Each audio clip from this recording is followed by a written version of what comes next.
Hello guys, अपने इस series के लास्ट पार्ट को स्टार्ट करने से पहले मैं आप लोगों से सॉरी करना चाहती हूँ कि इस पार्ट को मैं जल्दी नहीं दे पाई, पर इस लास्ट पार्ट में मैंने 3 एपिसोड्स को एक ही वीडियो में एक्सप्लेन कर दिया है। और यही से हम अपनी वीडियो को स्टार्ट करते हैं। शुआनियो आकर शाओ और हुइशिन के पास बैठी होती है। शाओ उसको उल्टे सीधे आइडियाज वगैरह देने लगता है और कहता है कि तुमने गोयान को इस बार किसी कर लेनी है। यही सोचकर शुआनियो गोयान के रूम में लेटी होती है। गोयान उसे ऐसे देखकर कहने लगता है कि तुम मेरे रूम में एक तो क्या कर रही हो और ऊपर से तुमने ये ड्रेसिंग कैसे की हुई है। शुआनियो गोयान के पास आकर कहने लगती है कि मैं तो तुम्हें बस अपने आप को याद करवाने की कोशिश कर रही हूँ कि तुम मुझे याद कर लो, और पहले तो तुम मुझे इतना प्यार करते थे, मुझे हक कर लेते थे, पर अब तो तुम बिल्कुल बदल गए हो। ये सब कहते हुए गोयान को हक कर लेती है और गोयान उसको साइड पर करके वहाँ से जाने लगता है, पर शुआनियो उसको आगे से जाकर फिर से रोक लेती है और शाओ के कहने के मुताबिक वो गोयान को किस भी कर लेती है और गोयान को शुआनियो के साथ किस करते हुए उसकी सारी मेमोरीज किस करने वाली याद आ रही होती हैं। पर शुआनियो को ये कहकर वहाँ से चला जाता है कि तुम मेरा फायदा उठा रही हो ना। गोयान के वहाँ से जाने के बाद शुआनियो काफी रोने लगती है और गोयान जो शाओ के साथ क्लब में बैठा होता है, शाओ वहाँ पर गोयान को सारी बात बता देता है कि शुआनियो की वजह से ही तुम दोबारा से स्टैचू बनाने लगे हो और अब तुम्हें उसकी ही जरूरत है। इतने में शाओ को जब कॉल आ जाती है तो वो वहाँ से चला जाता है और गोयान दिखाए जाते हैं जिसको लेने के लिए शाओ आया होता है। शाओ से पूछने लगता है कि क्या आप सच में उसे देखना चाहते हैं। गोयान कहता है कि हाँ। फिर वो उसको साथ बिठाकर उसी थिएटर में ले जाता है जहाँ पर शुआनियो आज डांस करने वाली थी। फिर शो स्टार्ट हो जाता है। शुआनियो डांस करने लगती है।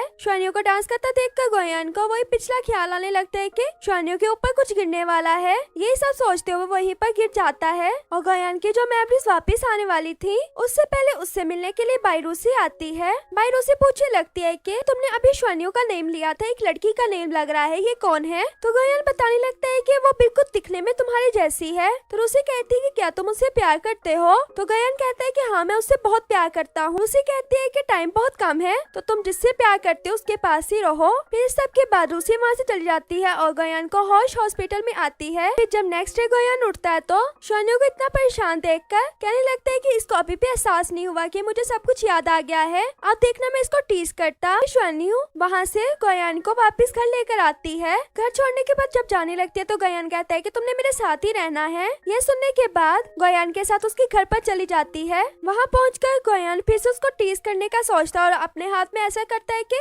जैसे मुझे कुछ लग गया है और शुआनियो उसको देखने लगती है। फिर कहती है कि मैं आपको मसाज कर देती हूँ। गोयान उसे अपने आप को मसाज करने देता है। फिर कहता है कि मेरे कंधों में भी दर्द हो रहा है। शुआनियो वहाँ पर भी मसाज करने लगती है तो फिर कहता है कि मेरी कमर में भी दर्द हो रहा है। फिर शुआनियो उसको लिटा ही लेती है।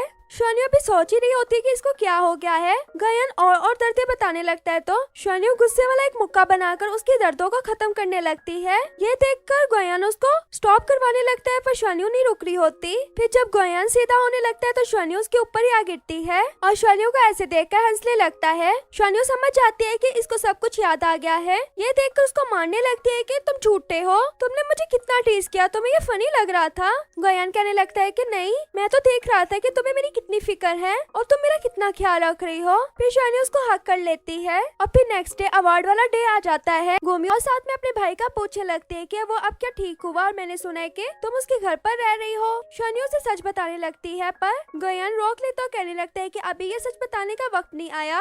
पर वो सिल्वर अवार्ड तो गोयान को मिल जाता है। गोयान जब अपना नेम सुनता है तो उसे बहुत गुस्सा आता है और वहाँ से उठकर जाने लगता है और साथ में बाइबिन को खड़ा होकर देखने लगता है क्योंकि ये काम बाइबिन का ही था। फिर जब गोल्डन अवार्ड की बारी आती है तो वो वेहोंग को मिलता है। वेहोंग उसको लेने के बाद काफी खुश होता है। बाइबिन दोनों बैठकर बातें कर रहे होते हैं और बाइबिन कहता है कि तुमने मेरी बात नहीं मानी थी ना और शुआनियो को मुझे नहीं दिया था ना, तो तुम्हें गोल्डन अवार्ड कभी भी नहीं मिलेगा। अब तो मुझे मेरी शुआनियो दे दो और फिर तुम्हें हमेशा गोल्डन अवार्ड मिलेगा। ये सुनकर गोयान कहता है कि मैं तो ऐसा नहीं करूंगा और फिर बाइबिन उसको बताने लगता है कि वो जो पेंटिंग थी वो हमारे एंसेस्टर्स को मिली थी और उसकी प्रोटेक्ट भी मैंने करनी थी, इसलिए शुआनियो के प्रोटेक्ट मेरे हाथ में है तो मुझे दे दो। तुम्हें तो वैसे भी कुछ याद नहीं है। गोयान कहता है कि मुझे शुआनियो ने सब कुछ बता दिया था। इतने में पीछे से शुआनियो आ जाती है और कहने लगती है कि गोयान को सब कुछ याद आ गया है। भाभी ये सुनकर कहने लगता है कि मुझे पागल मत बनाओ, इसको कुछ भी याद नहीं आया। गोयान कहता है कि शुआनियो कभी भी रूसी नहीं हो सकती। वो रूसी का नेम सुनकर हो जाता है कि तुम्हें कैसे रूसी का नेम पता। तो गोयान बताने लगता है कि हाँ, रूसी मुझसे ख्वाब में मिलने के लिए आती थी। रूसी मेरे ख्वाब में तब तक आती रही जब तक मेरे पास शुआनियो नहीं आई और और उसे एक बार फिर से मेरे ख्वाब में आई और उसने मुझे कुछ बताया। बाइबिन पूछने लगता है कि क्या बताया, तो गयान कहने लगता है कि रूसी श्वानियो नहीं है, उसने मुझे खुद बताया और उसने कहा कि टाइम बहुत कम है, अगर आप जिसको अपनाना चाहते हो उसको अपना लो। ये सुनकर बाइबिन को यकीन नहीं आ रहा होता, कहने लगता है कि रूसी ही श्वानियो है, पर गयान कहता है कि नहीं, रूसी श्वानियो नहीं हो सकती। बाइबिन यही कहता रह जाता है कि रूसी ही श्वानियो है और गयान उसे वहाँ से लेकर चला जाता है कि बाइबिन को थोड़ा टाइम के लिए अकेले रहने दो। और फिर बाइबिन को गयान के ग्रैंडपा बुला लेते हैं और आकर गयान की चीजें बनाई हुई दिखाने लगते हैं और साथ में गयान ने जो फ्लाइंग फेरी का स्टैचू बनाया था वो भी बाइबिन को दिखाने लगता है और कहने लगता है कि वो जो बड़ी वाली फ्लाइंग फेरी है वो तो हम तुम्हें नहीं दे सकते, इसलिए गयान ने तुम्हारे लिए बनाया था। ये देखकर बाइबिन काफी खुश हो जाता है। फिर उसका ग्रैंडपा जाकर वही वाली पेंटिंग भी बाइबिन को देने लगता है कि अब इसकी प्रोटेक्ट तुम करोगे, पहले हमने काफी टाइम इसकी प्रोटेक्ट कर ली है। ये देने के बाद उसके ग्रैंडपा वहाँ से चले जाते हैं और फिर बाइबिन कहने लगता है कि अब मैं नहीं बल्कि अब तुम ही करोगे। ये कहकर वापिस उसी जगह पर रख देता है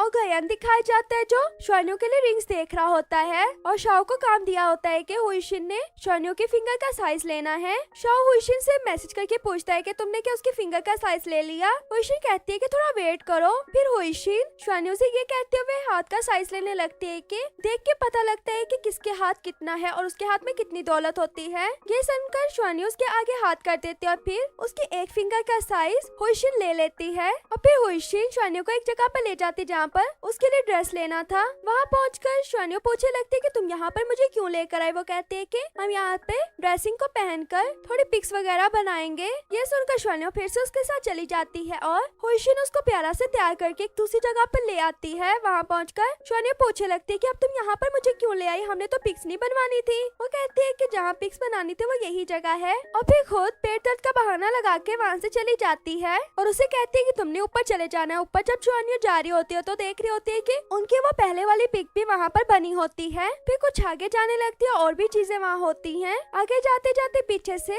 गयान श्वानियों के पास आ जाता है। वहाँ आकर गयान श्वानियों से स्वीट स्वीट बातें करने लगता है और साथ में उसको प्रपोज भी करने लगता है कि क्या तुम मुझसे शादी करोगी। ये सुनकर श्वानियों अपना हैंड उसके आगे कर देती है और जब गयान उसको रिंग पहना देता है तो ये देखकर श्वानियों की आंखों में आंसू आ जाते हैं और फिर दोनों एक दूसरे को किस करने लगते हैं। और दूसरी तरफ वेडिंग सेरेमनी की तैयारियों में शाओ और हुईशिन दिखाए जाते हैं जो दोनों बातें कर रहे होते हैं। हुईशिन अपने बिजनेस के बारे में सोच रही होती है कि मेरा बिजनेस देखना बहुत ऊपर जाएगा इन दोनों की शादी के बाद। ये सुनकर शाओ कहता है कि मतलब मुझे काम करने की जरूरत नहीं है, अगर मेरी गर्लफ्रेंड का बिजनेस इतना अच्छा चलता है तो। हुईशिन कहती है कि क्यों, तुम गयान की कंपनी में दोबारा से काम करने के लिए जाओगे और फिर उसको ये कहकर वहाँ से भेजने लगती है कि जाकर तैयारियां देखो, तुम यहाँ पर बातें कर रहे हो। वो वहाँ से जाने से पहले हुईशिन से कहता है कि वो देखो फेरी आ रही है। ये सुनकर हुईशिन दूसरी तरफ को देखने लगती है तो शाओ उसके चिक पर किस करके वहाँ से चला जाता है और गोमियो जो विहोंग के साथ अपने भाई की वेडिंग पर आ रही होती है और उसे कहती है कि अपना फेस तो ठीक कर लो,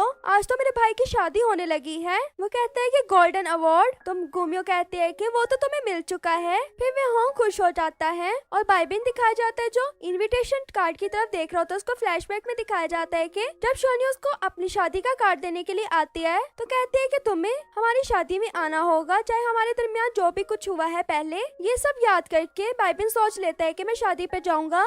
फिर गयान और श्वानियों की वेडिंग वाला टाइम आ जाता है जहाँ पर पहले श्वानियों एंटर होती है और फिर गयान उसको लेने के लिए आगे से आ रहा होता है। ये देखकर श्वानियों के डैड अपनी बेटी का हाथ उसके हाथ में रख देते हैं और फिर दोनों चलकर स्टेज पर आते हैं और उन दोनों की वेडिंग शाओ करवा रहा होता है। दोनों ही एक दूसरे से शादी करने के लिए हाँ कह देते हैं और फिर शाओ उन्हें किस करने को कहता है, बाकी सब भी किस किस करने लगते हैं। ये सुनकर दोनों ही एक दूसरे को किस कर लेते हैं और यू यांग ये देखकर कहने लगता है कि अब तो मैं भी अपनी शादी का इंतजार कर रहा हूँ। मिसलिन पूछने लगती है कि किसकी शादी। वो कहता है कि ऑफ कोर्स हम दोनों की। ये सुनकर मिसलिन कहती है कि पहले तो तुम्हें मुझसे पूछना होगा और मेरी वैसे भी डिमांड्स बहुत हाई हैं। सुनकर यू यांग कहने लगता है कि मैं इसके लिए बहुत वर्क हार्ड करूंगा और साथ में अपने मेन अकाउंट से जो उसका फोटोग्राफिंग वाला होता है उससे पोस्ट डाल देता है। इससे मिसलिन को पता लग जाता है कि जो फोटोग्राफर उसको काफी ज्यादा पसंद था वो यू यांग ही था और बाइबिन दिखाया जाता है जो उनकी वेडिंग देखने के लिए आता है और यहीं पर हमारे इस ड्रामा की हैप्पी एंडिंग हो जाती है। ड्रामे की एंडिंग अच्छी लगी तो वीडियो को लाइक करना।